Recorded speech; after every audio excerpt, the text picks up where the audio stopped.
नमस्कार मित्रों, स्वागत है आपका एक बार फिर आपके अपने YouTube चैनल अथर्व एकेडमी में।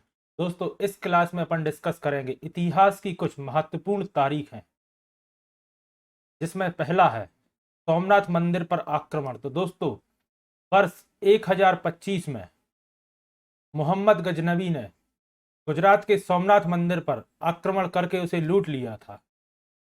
फिर है तराइन का पहला युद्ध। तो याद रखिएगा, वर्ष 1191 में तराइन का युद्ध पृथ्वीराज चौहान एवं मोहम्मद गौरी के बीच हुआ था। अगला है गुलाम वंश की स्थापना। कुतुबुद्दीन ऐबक ने 1206 में गुलाम वंश की स्थापना की थी। साथ ही याद रखिएगा, कुतुबुद्दीन ऐबक के साथ ही भारत पर गुलाम वंश का शासन हुआ था और कुतुबुद्दीन ऐबक ने लाहौर को अपनी राजधानी बनाया था। फिर है वास्को डी गामा का भारत आगमन। तो दोस्तों, वास्को डी गामा वर्ष 1498 में भारत आया था। साथ ही याद रखिएगा, वास्को डी गामा भारत आकर कालीकट के राजा जमेरिन से मिला था। फिर है पानीपत का प्रथम युद्ध। और दोस्तों, इससे अधिकतर परीक्षाओं में प्रश्न बनते हैं। तो पानीपत का प्रथम युद्ध 21 अप्रैल वर्ष 1526 को दिल्ली के सुल्तान इब्राहिम लोदी एवं बाबर के बीच हुआ था। इसे भी याद रखिएगा। अधिकतर पूछा जाता है पानीपत का युद्ध कब हुआ या किसके मध्य हुआ। तो दिल्ली पर उस समय इब्राहिम लोदी का शासन था और इब्राहिम लोदी और बाबर के बीच यह युद्ध हुआ। फिर है पानीपत का दूसरा युद्ध, जो कि 5 नवंबर वर्ष 1556 में हुआ था और यह युद्ध अकबर एवं हेमचंद्र विक्रमादित्य के बीच हुआ था। हेमचंद्र विक्रमादित्य को ही हेमू के नाम से जाना जाता है और अकबर का सेनापति बैरम खां था। यह भी याद रखिएगा। फिर है हल्दी घाटी का युद्ध, जो कि तो याद रखिएगा, यह युद्ध 18 जून वर्ष 1575 में मेवाड़ के राजा महाराणा प्रताप और अकबर की सेना के मध्य हुआ था। और इतिहासकार बताते हैं कि इस युद्ध में महाराणा प्रताप की जीत हुई थी। फिर है पानीपत का तीसरा युद्ध। तो याद रखिएगा, पानीपत का तीसरा युद्ध अफगान सेना एवं मराठों के बीच हुआ था। अफगान सेना का नेतृत्व अहमद शाह अब्दाली कर रहा था, जो कि उस समय अफगानिस्तान का सुल्तान था, और मराठों का नेतृत्व सदाशिव राव पेशवा कर रहे थे। और इस युद्ध में अफगान सेना या अब्दाली की जीत हुई और इतिहास में यह मराठों की सबसे बड़ी हार के रूप में दर्ज है। फिर है पलासी का युद्ध। तो याद रखिएगा, यह युद्ध 23 जून को ब्रिटिश की ईस्ट इंडिया कंपनी की सेना और बंगाल के नवाबों एवं दिल्ली के सुल्तान की संयुक्त सेना के मध्य हुआ था। और इस युद्ध में बंगाल ने अपना बहुत बड़ा हिस्सा खो दिया था और इसी युद्ध के साथ भारत में अंग्रेजों का आगमन एवं शासन प्रारंभ हुआ। फिर है बक्सर का युद्ध।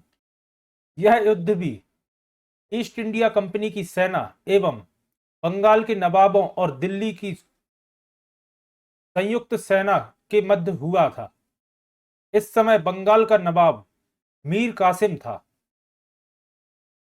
और दिल्ली का बादशाह शाह आलम द्वितीय था। फिर है बंगाल में प्रथम विभाजन। तो वर्ष 1905 में बंगाल का पहली बार विभाजन हुआ। मुस्लिम लीग की स्थापना वर्ष 1906 में हुई। प्रथम विश्व युद्ध 1914 से 1918 के मध्य लड़ा गया। दूसरा विश्व युद्ध 1939 से 1945 के मध्य लड़ा गया। और याद रखिएगा, 6 अगस्त 1945 को हिरोशिमा एवं 9 अगस्त 1945 को अमेरिका द्वारा जापान के इन दो शहरों पर परमाणु हमला करने के साथ ही द्वितीय विश्व युद्ध का अंत हुआ। फिर है असहयोग आंदोलन, जो कि 1920 से 1922 चला। साइमन कमीशन का भारत में आगमन 1928 को हुआ। दांडी मार्च सत्याग्रह 1930 में महात्मा गांधी द्वारा गुजरात के अहमदाबाद शहर के साबरमती आश्रम से शुरू किया गया। फिर है महात्मा गांधी की हत्या, तो याद रखिएगा 30 जनवरी 1948 को नई दिल्ली स्थित बिरला भवन में नाथूराम गोडसे द्वारा महात्मा गांधी की हत्या गोली मारकर कर दी गई। फिर है भारत चीन युद्ध, ये 1962 में हुआ था। भारत पाक युद्ध 1965। साथ ही याद रखिएगा भारत पाक का दूसरा युद्ध, जिसे अपन कारगिल युद्ध के नाम से जानते हैं, 3 मई वर्ष 1999 में हुआ और 26 जुलाई तक चला। तो प्रश्न आता है कि कारगिल युद्ध कितने दिन चला, तो याद रखिएगा कारगिल युद्ध 66 दिन चला और इस युद्ध में भारत की जीत हुई और प्रतिवर्ष 26 जुलाई को कारगिल विजय दिवस के रूप में मनाया जाता है, तो यह भी याद रखिएगा। फिर है ताशकंद समझौता, जो कि वर्ष 1966 में हुआ। याद रखिएगा ताशकंद समझौता भारत और पाकिस्तान के मध्य एक शांति समझौता है, जिस पर भारत के तत्कालीन प्रधानमंत्री लाल बहादुर शास्त्री जी एवं प्रधानमंत्री अयूब खान ने एक लंबी वार्ता के बाद हस्ताक्षर किए और इसकी डेट याद रखिएगा दोस्तों, 11 जनवरी 1966 को दोनों देश के प्रधानमंत्रियों ने इस समझौते पर हस्ताक्षर किए थे। फिर है चीनी क्रांति, जो कि वर्ष 1911 में हुई। इस चीनी क्रांति के पहले चीन पर चिंग राजवंश का शासनकाल था और क्रांति के बाद चिंग राजवंश के शासनकाल की समाप्ति हुई। तो ये थी आज की हमारी क्लास, जिसमें हमने कुछ महत्वपूर्ण इतिहास के युद्ध एवं महत्वपूर्ण तारीखों के बारे में डिस्कस किया, जो कि अधिकतर एग्जाम में देखने को मिलते हैं। आशा करते हैं आज की क्लास आपको पसंद आई होगी। अगर आप चैनल पर नए हैं तो चैनल को सब्सक्राइब करें और ज़्यादा से ज़्यादा लोगों तक शेयर करें। धन्यवाद दोस्तों।